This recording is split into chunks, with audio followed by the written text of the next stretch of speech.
You guys having problems with your 78 to 88 Cutlass rally gauge cluster? I know I am, and I know some of you are as well, and I'm going to show you exactly how to fix it. I suppose have some games. Hey guys, welcome back to Classic G-Body Garage. I am sitting here inside the 78 Calais once again, fixing another problem that it has, and this problem is with the gauge cluster. Now, if you own a 78 to 88 Cutlass Supreme, Calais, Brome, Salon, any model that has the rally pack in it, you may have some problems with it, which I am here. Now, if you saw in the beginning of the video, the tachometer is not working and isn't reading the way it should. Now, it does work. It does go to 0 when you start it up. However, or when I click on the key, when I start it up, it reads 1100 RPMs. Well, that's not correct because I know it's probably running at about 600 right now. Also, sorry about the buzzer there, that thing won't shut up. These 4 gauges are not working. The temp, the oil, the fuel, and the volts. Not working no matter what I do. The volts is coming on a little bit, coming up just a bit, but the other gauges are not active, and you guys might be experiencing that as well. I'm going to show you exactly how to fix that because some of the common issues with these gauges, the tach like you saw, these 4 gauges, and also the lights start acting really sporadic. So what I'm going to do is pull this cluster out and show you what goes on behind there and how to fix it. I went ahead and pulled the dash pad off of the surround already. Very, very easy to take it off. You just pull the wood grain panels off that goes around the headlights, and the clock and this 78 to 81 have that style rear defroster as well, but that's very easy to take off. Simply held on with some sprung clips that snaps into this piece, and all you do is take one of these hook tools here and get it behind the vent there and gently pull it off, and I mean gently, or you can just go ahead and grab it and pull it off gently as well.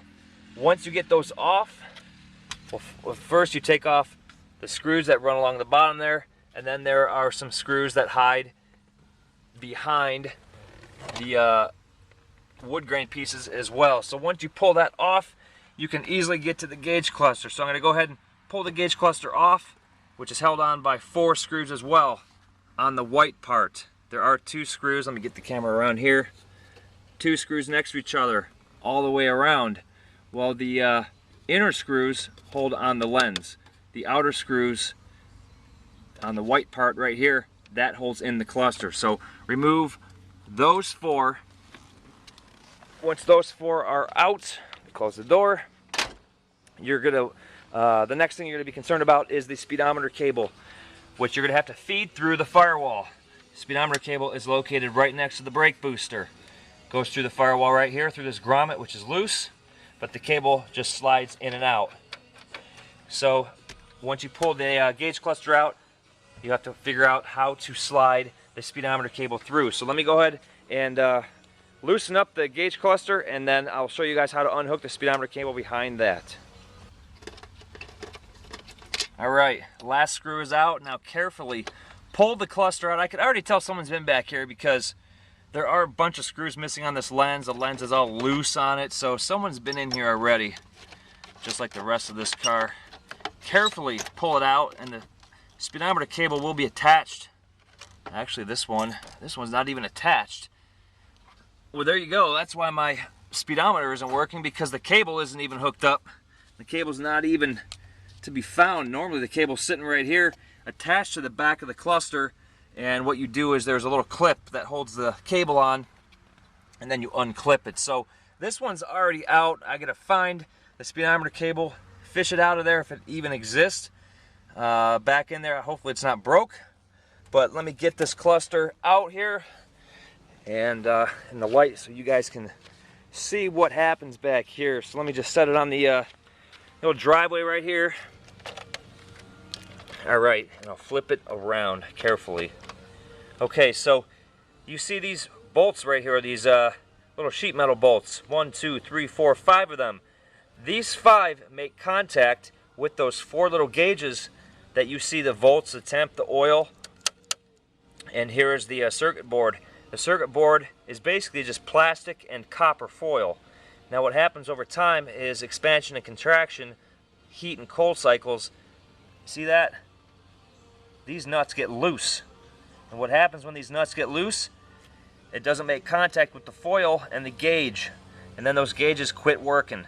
So that is most likely the reason why these gauges don't work. So what you got to do is you remove them. Take them off very carefully. See if there's any corrosion, which there's a little bit of corrosion back here. Clean it up the best you can with a little bit of sandpaper, very, very fine sandpaper, and then snug these back down with a nut driver. Very, very carefully. If you tighten these too tight, you're going to end up tearing the foil, because that nut grabs a hold of that foil and starts to twist it, and you're going to end up tearing it. So, for starters, that is what happens with those 4 gauges. Secondly, with the tachometer, if you see the back here, this is the back of the tachometer, and this little red port right here, see how loose that is? That is supposed to have a little bit of tension on it, and there's a little spring clip behind it on the back side, and then you start losing tension. Now this is, I think, is broken because it pretty much wants to fall out. There you go. I just pulled it right out. That's what happens with the tachometer, because that little spring connection, that little U-shaped connection, that is what keeps tension on the circuit. You see the 2 holes back here? That goes for 6-cylinder on top and 8-cylinder on the bottom. And I'm sorry about my crappy camera if you cannot see that, but it's 6 on the top for a V6 car, 8 on the bottom for a V8 car. And then this little plug right here basically plugs into the bottom or the top. You can see the soldered connection, and then that little U-shaped connector there makes that contact. Well, since this clip is basically busted, there you go, it just broke off and everything just fell apart, and that's why the tachometer isn't working. So that's another issue, and that's why the tachometer doesn't work. Third thing that goes on, as you can see on the back side where these fins are, these fins basically is where the illumination is when you turn your headlights on. Well, over time the lights get really hot. You can see the discoloration around here, and then these sockets get loose, and then they quit making connection. See, this one's extremely loose right here. So I guarantee that that does not work. I don't think any lights work in this car. So you can see how loose that is. Well, that's not making connection with anything. So what you do with it, like, it just basically just fell out. I just touched it and it just fell out. So what you do here with these is there are tabs on these sockets, and you take these little tabs and you bend them with your finger, just like that, and you put more tension on them. So really all you do is just bend the tabs, put more tension on them, and then put them back into place. And then they'll be tight. I didn't clip that all the way back into place, but you get the idea. And then finally, once you have that all taken care of, well, you probably do this before you pull the gauge cluster out, is you check the fuse. Now, if your fuse is blown, your gauges aren't going to work. So what I'm going to do is, it's dark underneath there and you won't be able to see anything, so I have another fuse panel. I'll get out and I'll show you where the gauge fuse is located. Alright guys, sitting here in the driveway, I have a dash wiring harness out of a 78 to 80 Cutlass. Now this harness is pretty much going to be the same throughout 78 to 88 regarding the fuse panel. So the gauge fuse is located on the left side, right where it says gauges. Now many times all the letters on these fuse panels are wore off from people constantly pulling the fuses in and out, wearing the words off of there. So this is one that you can clearly see. Hopefully it shows up in the camera. But right there, 20 amp fuse gauges, and basically it's the only 20 amp fuse in this particular row right here. So it isn't that difficult to find. On the left hand side, second row up, 20 amp fuse, says gauges. Now I went ahead and pulled the fuse out of this car, and it is in good shape, so I don't have any problems there. And I knew it was in good shape because there was some activity going on with the tachometer, so I knew the gauges did have power. So So when testing the gauge cluster, if your gauges are not working, you also have to take into consideration the sensors themselves. Now there are two sensors under the hood. You have the temperature sensor and the oil pressure sensor. The gas gauge comes from the sensor inside the gas tank, and then the alternator, the volts, that obviously comes from the output from the alternator itself. But the temp and the oil have separate sensors, and I have them sitting right here on the core support. This big huge fat one is the oil pressure sensor, and the smaller one is the temperature sensor. Different size and style sensors for vehicles with the cars that have a standard gauge package, which are just the dummy lights. Now this is the rally pack, so it takes the much different and in some cases much larger sensors. So on a small block Chevy, the temperature sensor typically located on the side. Let me sneak this camera down here. You can see it right there. It's on the side of the head, on the driver's side head. There's a single wire, green wire going to it. So that is where the temperature sensor is located. And this big, huge one, oil pressure sensor, is located back next to the distributor. Move some of this stuff out of the way. Sneak the camera down here. There it is right there. So there's the distributor, and then there is the oil pressure sensor. Comes out of the back of the engine, has a 90-degree brass fitting, also has a single wire coming out of it. It's a tan colored wire in this case. So if you wanted to test your sensors, that's what they look like, and that's where they're located. That is on a small block Chevy, and I will walk over to my 80 Cutlass, which has an Olds motor in it, and I will show you where they're located on an Olds motor. Alright, got the hood up on my 80 Cutlass Calais. Has an Olds 260 in it, and this is going to be typical of any small block or big block Olds. Much easier to get to on an Oldsmobile. Right up front, oil pressure sensor. Right in between the intake manifold and the water pump, sticking out right there. There's a 45-degree brass fitting that comes up there. And right here is the temperature sensor, right behind the oil pressure sensor. So those two are a lot easier to get to, and that's where they're located on an Olds motor. As far as the Chevy 229 V6, they're going to be located in the same location as the small block Chevy that I just showed you. And on a Buick 231 V6, I believe the oil pressure sensor is located down on the side of the block, and I'm not too sure where the temp sensor is, but I believe it's up on the intake as well. But I do not have neither V6 car to show you. But there you go, small block Chevy, small block Olds, sensor locations. Alright, I have the gauge cluster sitting here on the bench. Went ahead and removed the remaining screws that hold the lens on, and the lens simply just lifts off. Put that aside.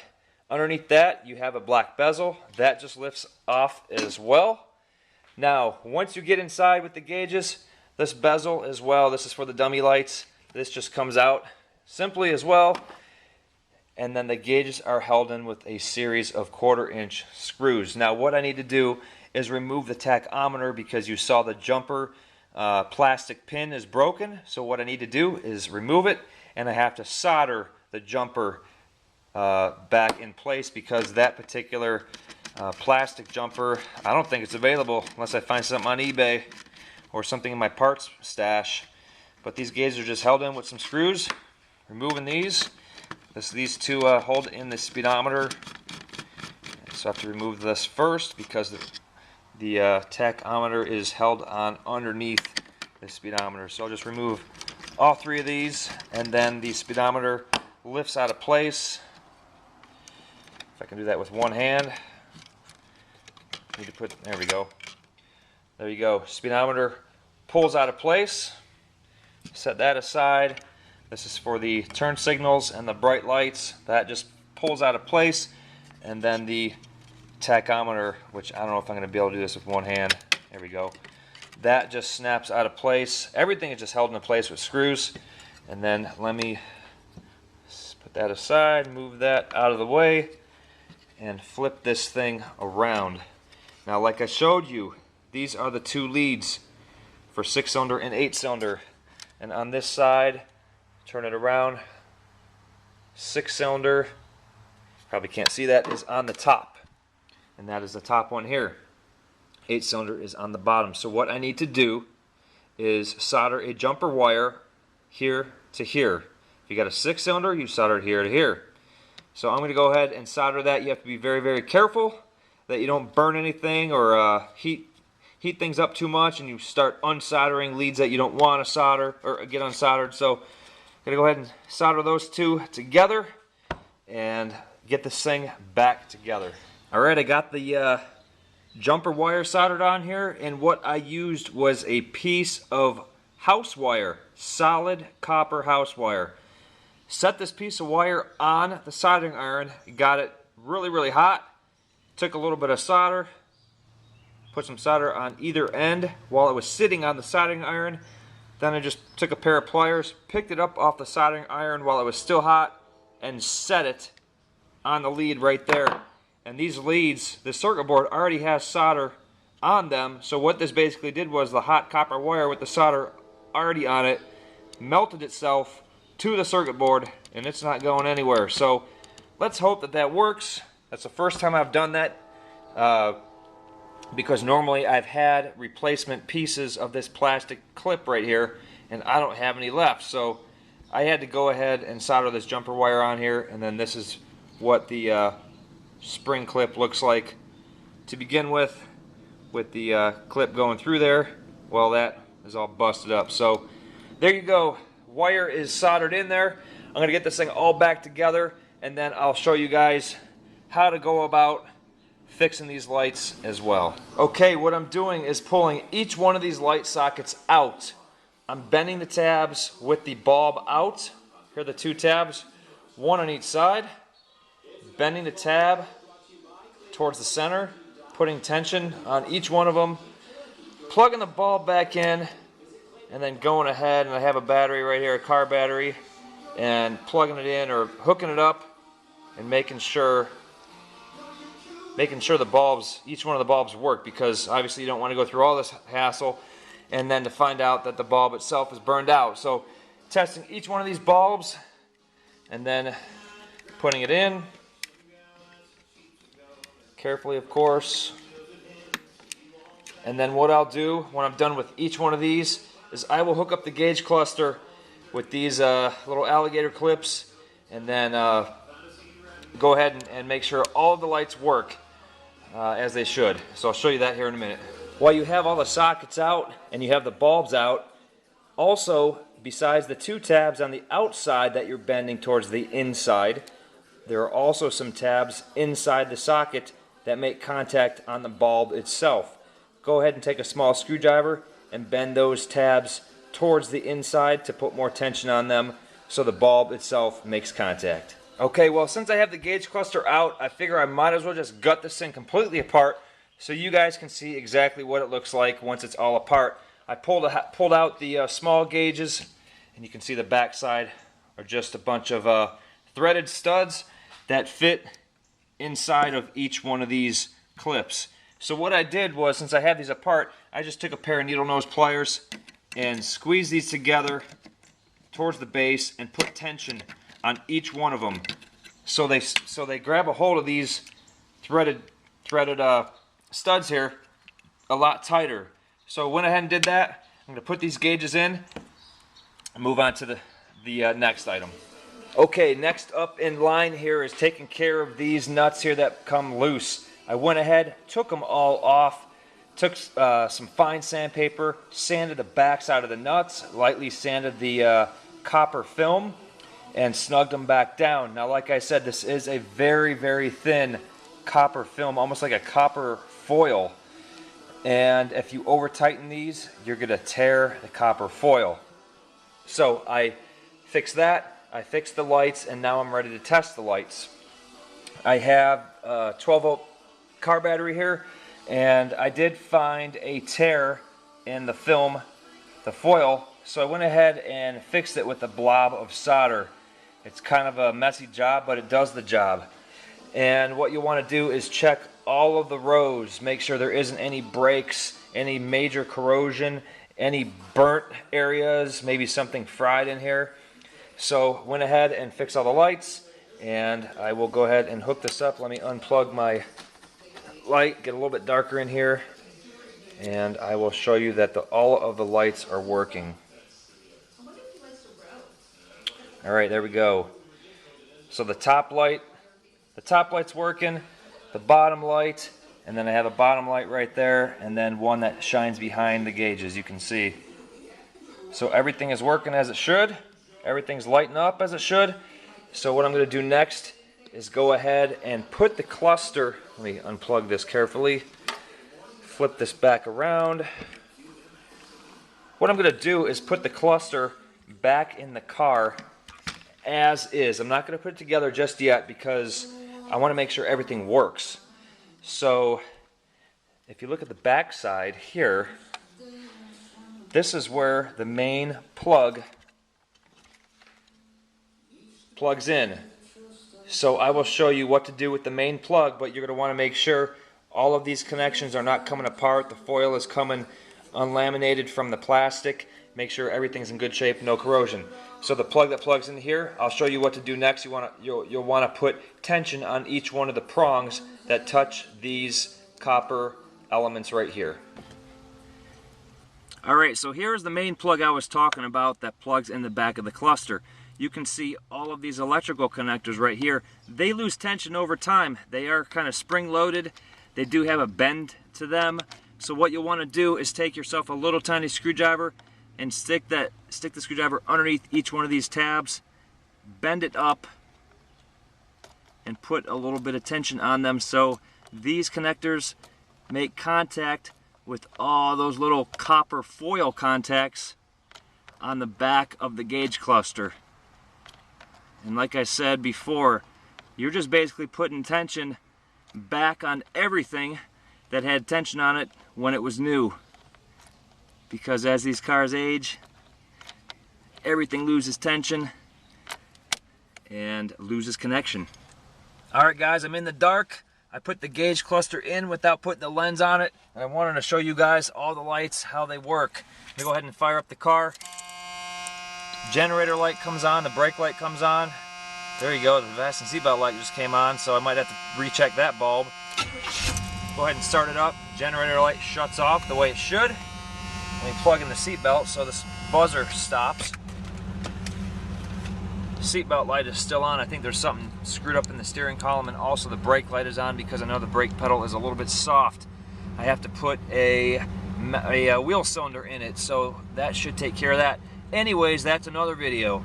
Let me turn on the headlights, and there you go. The lens is off, so it gives a strange reflection, but as you can see, all the lights come on. The top one, the bottom one, and the two middle ones all come on. So everything is working. Also, you got to make sure that the turn signals work. There's the driver's side, there's the passenger side. Let me turn on the regular headlights, hit the brights. The brights come on. So you got to check every single bulb in this gauge cluster. Don't just check the ones that illuminate it when it's dark out and you got your headlights on. This took me probably 10 different times going in the garage, putting tension on the sockets, putting tension on the prongs that touch the bulbs. Everything gets affected on these things. So just wanted to show you guys that all the lights work as they should, and in the daytime I'm going to go ahead and show you the gauges themselves. Alright guys, it is the next day. It is obviously daylight. I have the gauge cluster in. I don't have it screwed down. I don't have the covers on it or anything like that. As you guys saw, I wanted to test out all of the lights in the dark because that is the obvious way to make sure everything's working right. And as you saw, all the lights are working right, and now it is time to turn the key on and see if these gauges come to life.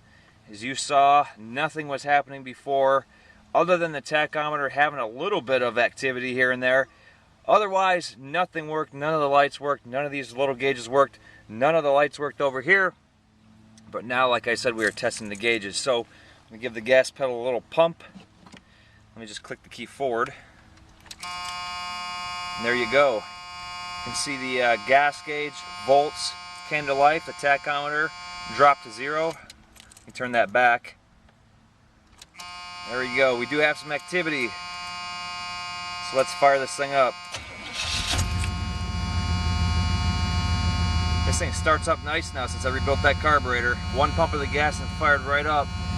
There you go, we have oil pressure. Oil pressure came to life.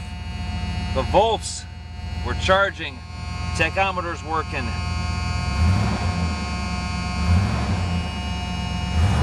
Got oil pressure, there we go. Oil pressure gauge is moving a little bit. Constant. And the buzzer doesn't shut off because the steering column's jacked up, which I will fix. But just wanted to show you guys that everything is working right as it should. So I'm gonna go ahead and button this thing up and get it back together and show you what it looks like in the end. You know, since I had this gauge cluster apart, I figured I'd clean it up and paint a few things just because it was showing some signs of age. So I went ahead and used some Duplicolor trim paint, repainted the black bezel there because it had a little bit of rust on it. So that's looking pretty good there. And then I had a few of these 3M headlight restoration kits. And these kits are actually perfect to use on the lens of these gauge clusters. Now this lens had some pretty good scratches in it, and what I'm doing is just using the buffer that came in the kit, put it on my drill. I have some 3M Perfected polishing compound, and I'm getting this lens nice and clean. Now it is a little bit yellowed, so I'm hoping it gets rid of some of that yellowing. So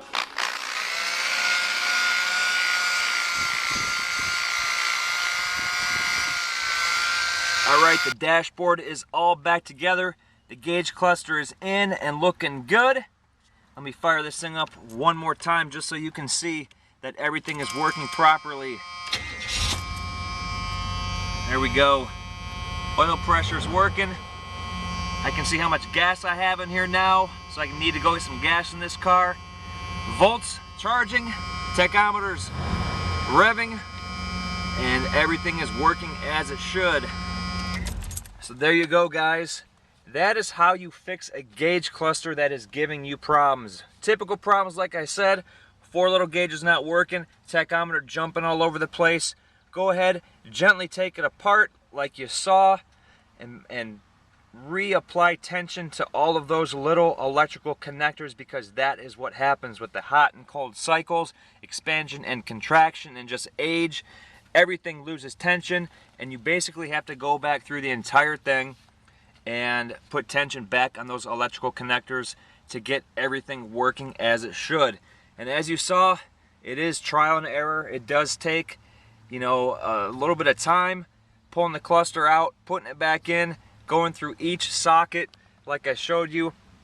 But if you have any connections, shoot me an email, leave a comment. And of course, guys, don't forget to subscribe. I have all sorts of G-Body how-to on my channel. I have a playlist linked within this video on other how-tos, carb rebuilds, all sorts of stuff. Window track, motor, or a power window motor, the latch inside the doors, everything. And I have more to come, guys, so keep on subscribing. Until the next classic G-Body Garage video, keep those G-Bodies rolling.